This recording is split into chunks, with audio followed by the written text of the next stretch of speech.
Salut à toi, bienvenue dans ta minute pour ta rubrique économique qui te permet de comprendre l'économie en quelques instants. Imagine que tu as face à toi deux paniers de consommation. L'un des paniers contient trois pizzas et une canette de soda, et l'autre panier contient deux pizzas et deux canettes de soda. Lequel de ces deux paniers choisiras-tu? C'est à cette question que des économistes ont essayé de répondre. Ce qui a abouti à la naissance de deux théories. La première théorie est la théorie de l'utilité cardinale et la seconde théorie est la théorie de l'utilité ordinale.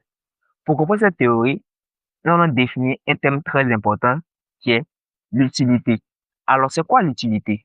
L'utilité, c'est la satisfaction que procure la consommation d'un bien. Donc, je vais prendre un exemple très simple. Si je souhaite consommer une pizza, à la fin de la consommation de cette pizza-là, quelle est la satisfaction que me procure la consommation de cette pizza-là? C'est ça qui est l'utilité. Au 19e siècle, des économistes tels que Giraud et Marshall pensent qu'il est possible de mesurer l'utilité grâce à une unité imaginaire qui est l'utile. Trois points clés sont à retenir.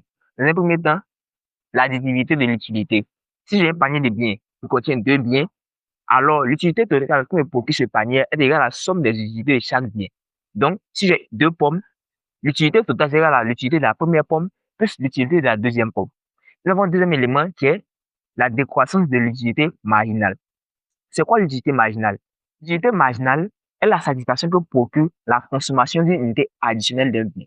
Je vais prendre un exemple très simple.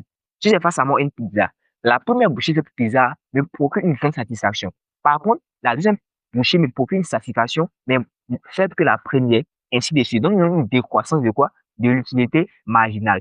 Cependant, il n'est pas possible de trouver le thermomètre du bonheur. Si pour moi, un panier de biens contenant trois pizzas et un soda me donne 10 utiles, pour vous, ce n'est pas la même chose. Donc, dire qu'il est possible de mesurer la satisfaction, c'est vraiment pas pertinent. D'où la naissance d'une deuxième théorie, qui est la théorie de l'utilité ordinale. Au XXe siècle, X et Pareto révolutionnent la pensée de l'utilité. Plus besoin de mesurer l'utilité, il vous suffit de choisir vos préférences. Deux éléments sont très importants à retenir. Dans un premier temps, il est possible pour vous de faire un choix entre deux paniers, donc plus besoin de chiffres.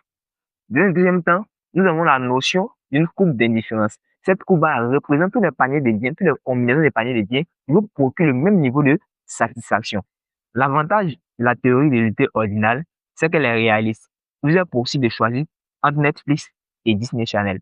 Alors, laquelle des deux théories est pertinente? Bah, nous, les économistes, nous utilisons les deux.